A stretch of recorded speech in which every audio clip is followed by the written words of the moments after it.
Kobaran api yang besar ini terlihat dari kejauhan area pabrik PT Pancaniaga yang terbakar, saudara.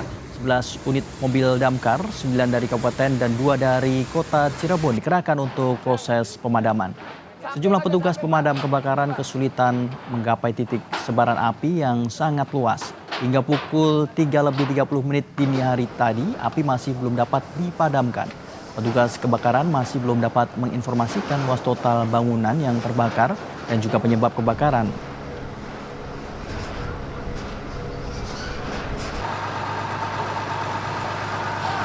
Saat tiba kita lihat situasinya kebakaran besar, kita kerahkan dari 5 pos jaga dengan 7 unit.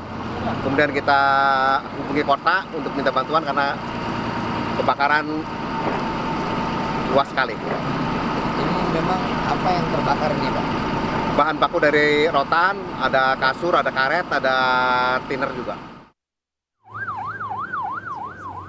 Bagaimana situasi terkini di lokasi pabrik industri rotan di Cirebon, Jawa Barat yang terbakar? Kita sudah terhubung dengan jurnalis Kompas TV Muhammad Syahri Romdon yang akan melaporkan langsung. Selamat pagi Syahri, bagaimana proses pemadaman dan apakah ada korban dalam peristiwa ini? Ya, baik Satrio di studio dan selamat pagi saudara. Sampai saat ini sejumlah petugas Dinas Pemadam Kebakaran dan Penyelamatan Kabupaten Cirebon masih berupaya melakukan pemadaman di beberapa titik-titik yang utamanya berada di bagian belakang. Karena bagian belakang ini sempat agak sulit dijangkau mengingat luas area yang terbakar hampir keseluruhan, yakni dari bagian depan, tengah hingga bagian belakang yang jumlahnya mencapai sekitar 1,4 atau 1,5 hektar. Dan sampai saat ini bagian belakang masih menjadi prioritas untuk pemadaman. Masih terjadi lalu lalang beberapa petugas pemadaman dari Kabupaten Cirebon untuk menjangkau titik-titik api tersebut.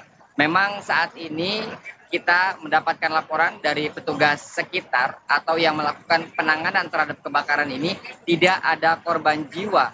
Namun kebakaran yang terjadi sekitar pukul 00.30 dini hari tadi membuat pihak PT dan juga warga sekitar sangat khawatir dan sangat panik karena memang posisinya berdekatan dengan pemukiman rumah warga. Ada satu hal yang kami ingat dan ingin kami luruskan, bahwa PT yang sebelumnya kami mendapatkan kabar PT Panca direvisi dan diperbaiki bahwa yang terbakar adalah PT Indigo Sejahtera Mandiri.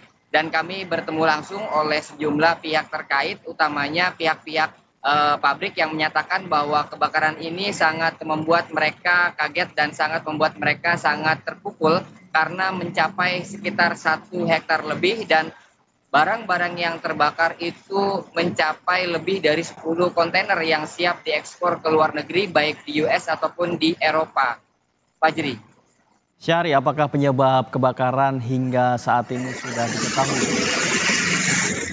Pihak Dinas Pemadam Kebakaran masih belum dapat memastikan kepada kami terkait penyebab utama adanya kejadian atau peristiwa kebakaran ini. Mereka juga berkoordinasi dengan pihak-pihak terkait, utamanya Kepolisian Polresta Cirebon yang memang menjadi wewenang untuk melakukan identifikasi sekaligus olah TKP kejadian untuk mencari tahu penyebab utama terjadinya kebakaran ini. Begitupun dari pihak pemilik atau pengelola dari PT Indigo ini juga masih belum dapat memastikan karena sampai saat ini mereka masih berusaha untuk mengumpulkan beberapa alat-alat bukti dan keterangan utamanya dari petugas yang menjaga malam pada kejadian sekitar 00.30 tadi. Apakah memang kejadian ini karena konsleting listrik atau memang ada pemanasan di beberapa titik-titik yang menyebabkan terjadinya ledakan. Tak hanya sekedar menyebabkan seluruh bagian dan bahan-bahan yang terbakar, kami juga melihat Fajri ada beberapa mobil dan beberapa kendaraan-kendaraan operasional yang juga turut terbakar. Barang-barang ini dan juga kendaraan-kendaraan ini bila ditotal secara keseluruhan masih dalam proses penghitungan oleh pihak pengelola, namun dikabarkan informasinya bila menghitung dengan luas area dan bangunan itu melebihi 10 miliar rupiah. sampai saat ini kami masih berusaha ikut serta melihat proses penanganan sekaligus menunggu keterangan resmi terkait perkembangan dari Dinas Pemadam Kebakaran dan juga utamanya pihak kepolisian Polresta Cirebon yang informasinya akan mendalami dan memeriksa kejadian ini. Begitupun dari pihak pengelola yang informasinya sedang mengkalkulasikan total keseluruhan kerugian dan juga apa yang akan ditindaklanjuti setelah kejadian ini, Fajri. Ya, proses pendinginan masih berlangsung dan hingga saat ini masih dalam proses penyelidikan apa yang menjadi penyebab kebakaran. Terima kasih, jurnalis Kompas TV Muhammad Syahri Romdon melaporkan langsung dari Cirebon, Jawa Barat.